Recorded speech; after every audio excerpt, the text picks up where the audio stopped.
scene stuff while we're shooting. We're gonna, we've got a drone. They're gonna be flying around, so it's gonna be a fun day. Yeah, Cool. it should be a good time. For the shoot on Saturday, I'm going to bring in those extras so we can do a couple of crowd scenes, Mike, where you're surrounded by vampires and kind of freaking out. Cool. They magically show up and there's like 100 of them. So that should be a good shot. And I have an idea for a drone shot above you where you're kind of like, you know, almost like Shawshank Redemption, where he's like got his arms out in the rain, only the Oh, rain is cool. vampires. So Yeah, that's awesome. I've got all these like weird shots in my head that I have to communicate to the film guys. Because back when I filmed, I guess last time was 2015, I was the film guy. It was me and the guy whose apartment we were going to and my wife. And we did 6 full-length films.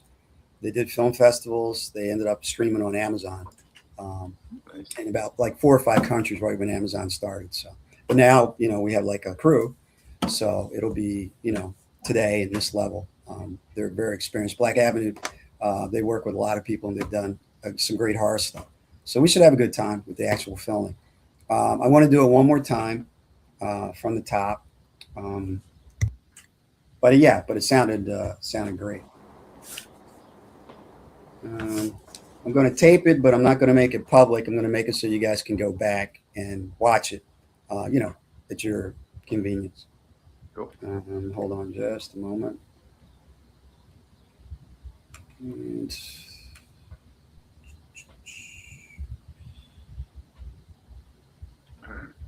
yeah, that was fun. So I don't know if you guys have been watching it, but Hollywood's coming to Jersey right now. There's studios under construction all over the place. Yeah.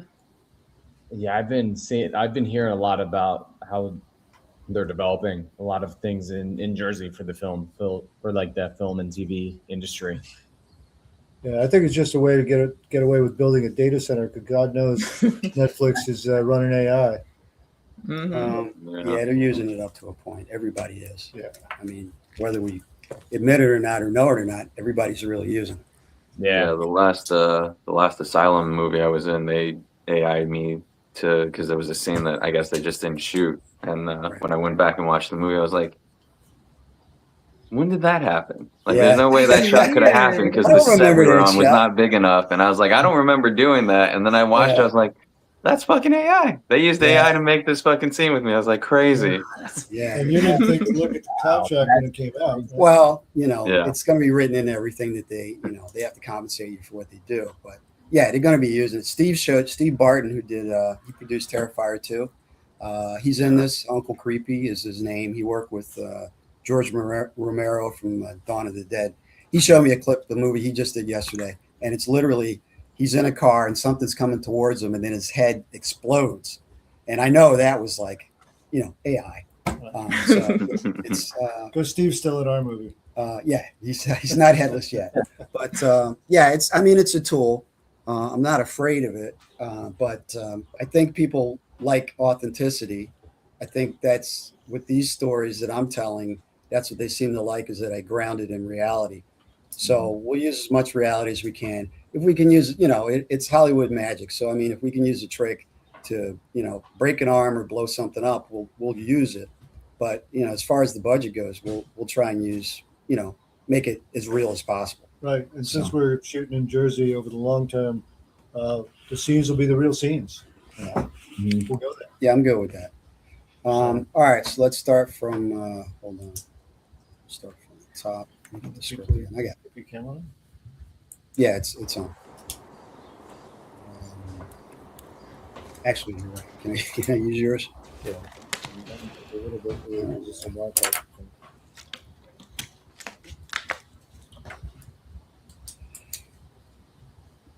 All righty. Hold on. Let me switch this to that. There we go. All right. A typical dark night. Now, when we shoot this, it'll be on a Sunday, so obviously it won't be a typical dark night. We'll shoot some night scenes too, and we can always reshoot the opening with Giacomo. Am I saying that right? Yeah, perfect. Exactly. All right. I'll learn. A typical dark night in New Jersey, against the Meadowlands Newark Airport. Oh, is that your script? That's what I'm saying. It's a little complicated. Tim. Yeah, it's got Tim did a nice shooting rewrite. stuff in it. But, All right. Well, how different is it? I don't want to give him. I don't want to read No, no. something that's completely It's different. probably different enough. All right. You don't want me to open up any of those things. No. Here, I'll just use the All one. right, I'll just use the one I have. Sorry, man. Nah, it's okay. That's what you let me play with the script, so I kept all my markings in there. Yeah, so he's it's gonna a be little stumbling around. detailed. It's good reading. I'll say that Shooting. much. Shooting. So I gotta use what they're actually looking at. All right. Typical dark night in New Jersey. Woman walks up to the apartment door, knocks. She looks nervously around to see if anybody's watching her. It's raining out. She's dressed for it. She knocks again with more urgency. A man yells through the door. Who is it? It's me, Cass. Karen. I wanted to check on you. Karen? Oh shit. What are you doing here? Hold on. Cassidy works hard to unlock the door. The neighborhood isn't all that safe anymore. Door opens and Karen walks in. She looks around to see what a mess it is. So, did your cleaning lady die or something? No. I'm always this neat. What are you doing here anyway? What's going on at work? The usual crap. Ryan's mad at everybody for slacking off, and his boss is blaming him. Yeah, shit rolls downhill. That's for sure. Karen walks around and looks at a picture on the mantle. So why are you here? I thought you'd be out with Fred or Wanda drinking or something. I was out, and I thought I would drop by. You've been out of action for a few days. What's up with that? You gonna be okay? Yeah, I just caught a bug. Proofreading at the paper all day is no fun. I want to really write something that will move people. Change the world. Maybe. The world is changing all the time. You just never notice it. Most people don't, anyway. Most people got bills to pay and mouths to feed, and I got nothing going on as of today. My parents are gone, and my brother's out west. Indiana? Yeah, Indiana, Pennsylvania. I went to IUP. Ah, right. Forgot about that. Karen stares at a picture of an old woman. So, you feel good enough to go out? What's the catch? You need me to stand in for Fred? No. Fred and I are taking a break. Taking a break? Does that mean what I think it means? It means whatever it means and nothing more. All right, I'll take my chances then. You got that right. Montage of the couple going out to a few bars, restaurants, getting drunk and making out. They make it back to the apartment late that night. So, is this a thing? What? This? You talk too much. Are you really drunk or? Just hold that thought. Karen takes off her top, goes to the bathroom. Cassidy lays on the bed to try and sober up, but it's hardly working. Karen opens the door. The light seems really bright behind her. A silhouette stands in the doorway like a dark shadow. Are you okay? I should be asking you that. You look a mess. Karen comes over to the bed, lays next to Cassidy. You still think I talk too much? Yeah. Why did you come here anyway? I only came here for one reason. And that is? This. Cassidy and Karen share a long kiss. Karen pulls back after the kiss and looks at him. That was nice. And this. Fangs come out of Karen's teeth. She sinks them into Cassidy's neck. He struggles but can't get away until he passes out. Everything goes black. The next day at sunrise, Cassidy wakes up in bed naked. He grabs his neck. His phone rings. He gets up to answer it. Hello?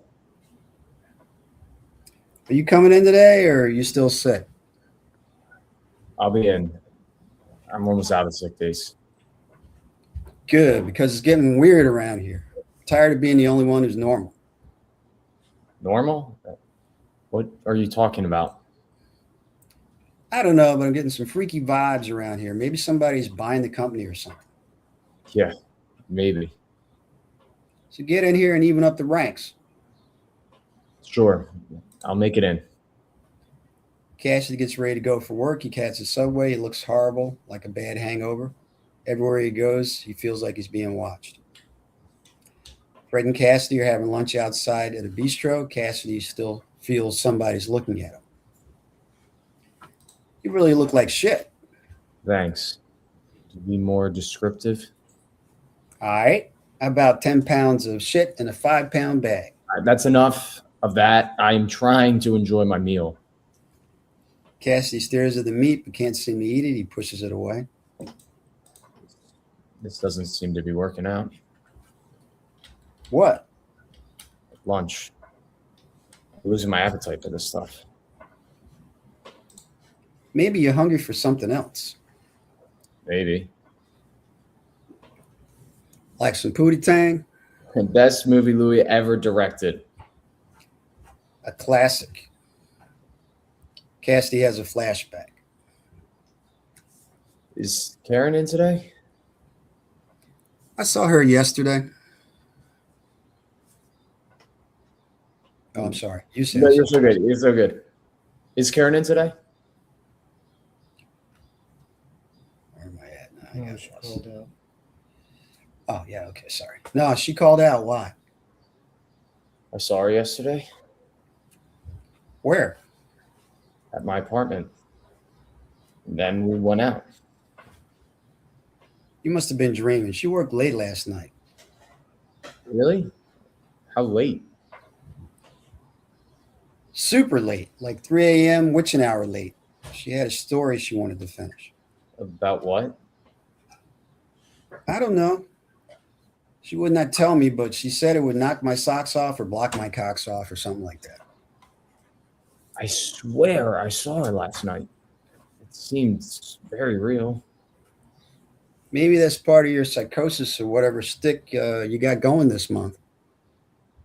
I was sick, and I don't feel myself today.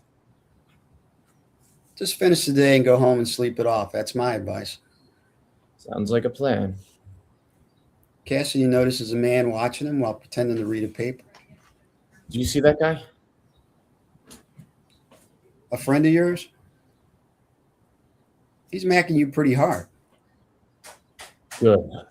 I'm not being paranoid then. No, you are being paranoid, but he is definitely watching you. I'm out of here. Really, dude? What do I tell the boss? Tell him I got something to do. Sure thing.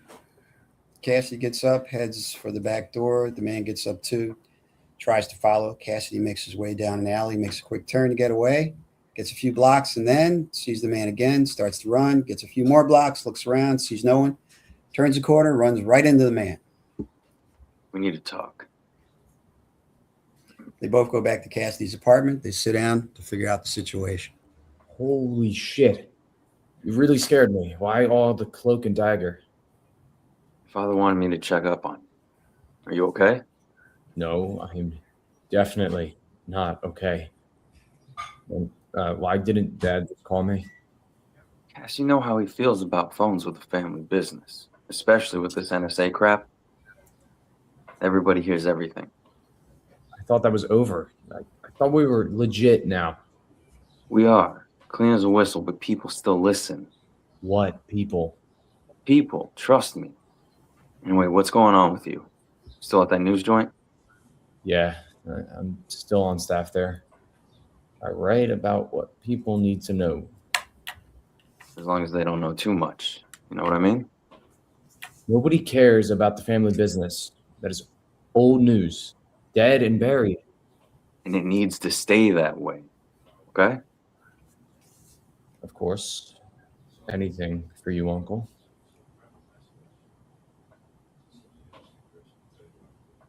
They both hear a noise in the hallway outside the apartment. You got rats? I don't think so. Smell a big one. Vincent gets up and moves to the door. He opens it and looks out in the hall. Sit tight. I'll be right back. Be careful. I always am. Vincent goes into the hallway, shuts the door. Cassidy gets up and moves to the window. He sees people on the street. It seems like a normal street scene. Then they all look at him at the same time. He backs away from the window. Vincent comes back in the apartment. All clear. No, it's not. What are you talking about? Look out the window. Vincent goes over to the window and the street is empty. Do you see what I'm talking about? Yeah, sure I do, kid. You need a stiff drink and a good night's sleep. It's in your fridge. I don't know. I forget. Vincent looks in the refrigerator. You got some old beer and an onion and some raw beef. Raw beef? How did that get in there? I don't know, but I think we should cook it up. I gotta go clean myself up first. Where's the bathroom?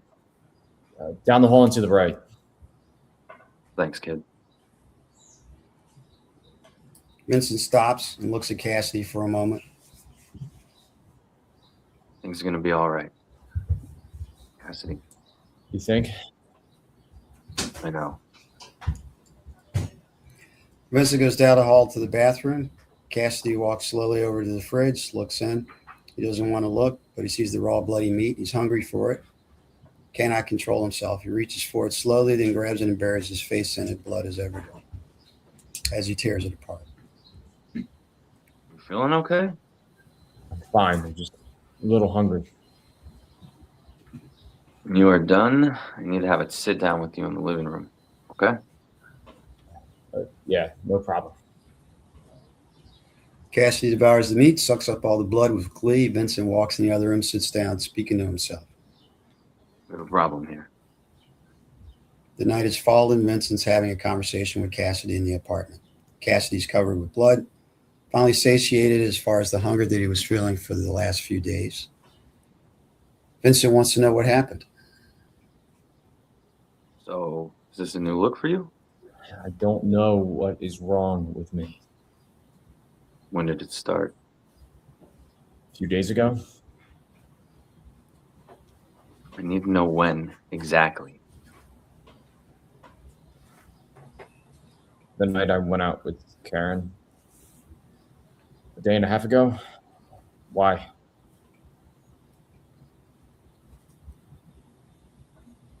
Vincent looks up at his phone, starts typing out info into an app. Day and a half ago. We don't have much time. Time for what? Do you know what is happening to me? In a word, yes. You go clean yourself up first. Explain a few things, and then we can figure this out. Okay. Cassidy goes into the bathroom, looks at himself with disgust as he wipes away the blood. For an instant, he sees Karen behind him laughing, and that freaks him out. Vincent makes a call in the living room. We have a situation here, but I'll try to get to the bottom of it as fast as possible. I will let you know if I need backup. Thanks. Vincent hangs up the phone as Cassidy comes back in the room. So, You look much better. We need to talk, but you need to relax and listen to what I am telling you. okay. How much do you know about your family tree? I know my great grandparents came to New Jersey from Italy, and that my dad and mom grew up here. Good. Do you remember any stories about your great grandmother? Yeah. Some people said she could put a spell, or rather a curse, on you if you crossed her. Who told you that? My dad, a long time ago. Okay. Your family got in a disagreement with another family many years ago in the old country. All right. And some of these disagreements followed them here. To New Jersey Right. from over 100 years ago. Old ideas never die hard. Who even remembers this stuff? Somebody did, and you need to understand. Understand what? About the other family. They're not like us. What do you mean? They're a minority group that's become much larger over time. You mean like Hispanics? or Asians or blacks. We handled this type of problem before, an eye for an eye, or make an offer. This is different. How? This group only wants blood. Don't they all? No. They live on blood. So you're saying they're vampires or blood freaks or some kind of cult? Right the first time, kid. Come on, man, that's ridiculous. Let me tell you a story. Flashback to a young teenage girl and boy. They're playing in a meadow and they look like they're going to kiss. Your grandmother was a beautiful girl with many suitors in her day, but her father was very picky about who she should be with. She ran away with a young boy that seduced her and promised her the world. It was only after that she found out. Found out what? The young boy and girl start to kiss, and he goes for her neck to bite. He starts to draw blood, and she hits him on the back of his head. He falls. She keeps pounding till there is blood everywhere. His true nature. He wanted her to live forever with him, but she broke away and ran. Her father sent her to America anew, but the blood taste was never forgotten. Cassidy has a flashback to what Karen did and looks sick to his stomach. Oh my God. You have to be kidding. I wish I was. Your father sent you away from the family to protect you, but I think it exposed you To what? to them turning you. Oh shit. Shit. Calm down. We can work through this if you stay calm. I'm way past calm. Way fucking past. Tell me who you were with the other night. A girl from my work, but she wasn't in today. And her name is? Karen. Do you know where she lives? Yeah, it's not far. They both start getting ready to go. So, yeah, guys, that's good work. Anybody have any questions at all? I have I just have one question because I know when I originally auditioned, my hair was shorter. Yeah.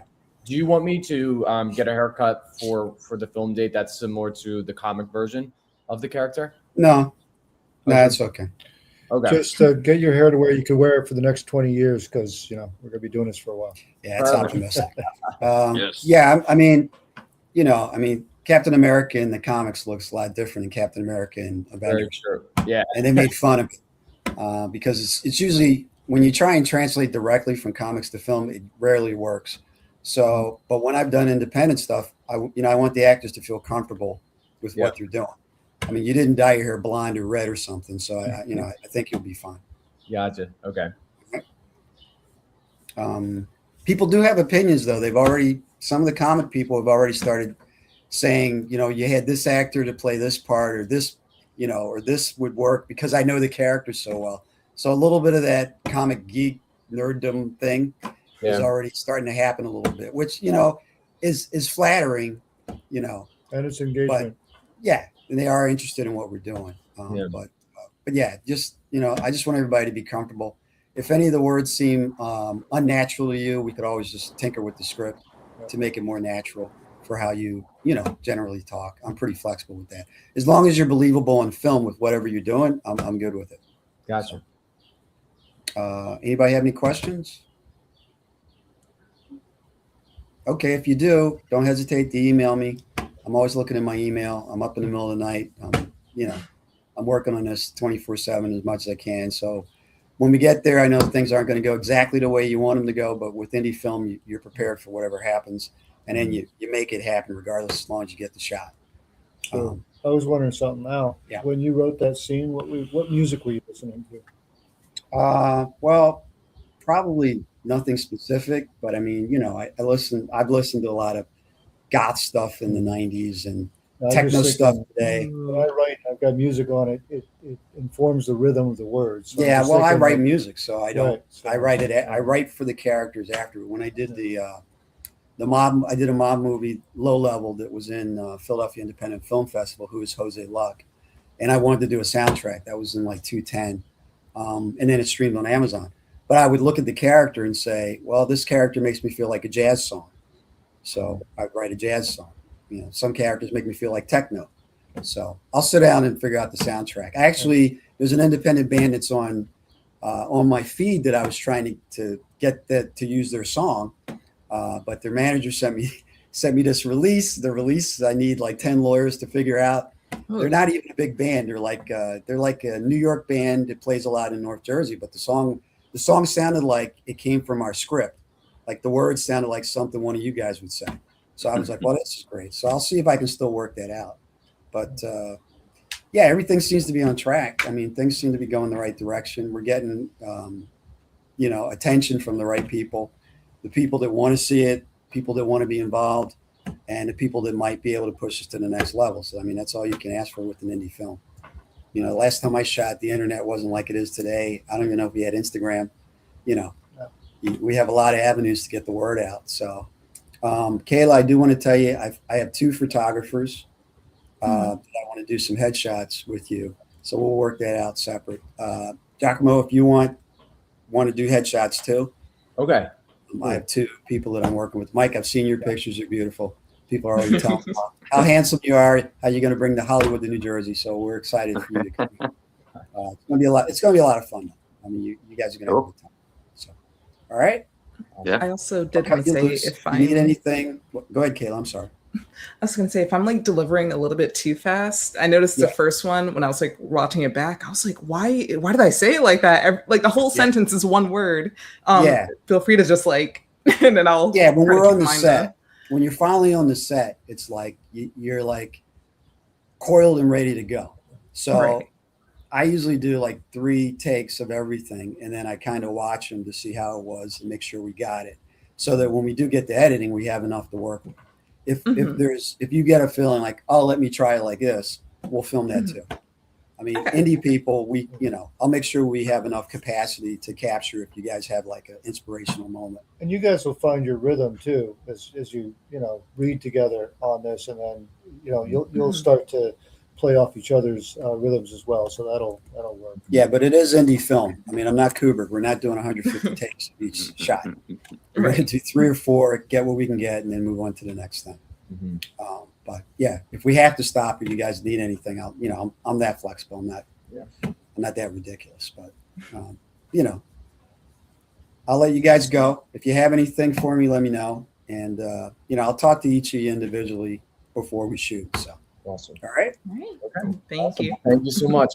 great job. Great to meet you guys. Thank you. I'm excited about it. People are Nice meeting excited you. to see these characters come to life. So I haven't thought about it yet, but I'm sure I'll geek out eventually. Because it's been 9 years since the actual comic was done, but I probably wrote what you guys are reading probably like 11 years ago when I was working on my dissertation, and they were telling me what a crappy writer I was and throwing my work out. So I said, I want to see something. I want to write something I want to see on Netflix or whatever. And that's where it came from. So, Nice. yeah, but people are excited. So let's have a good time. All right. All right. Have a good day. See you guys. Have a great Enjoy. one. Bye. Bye.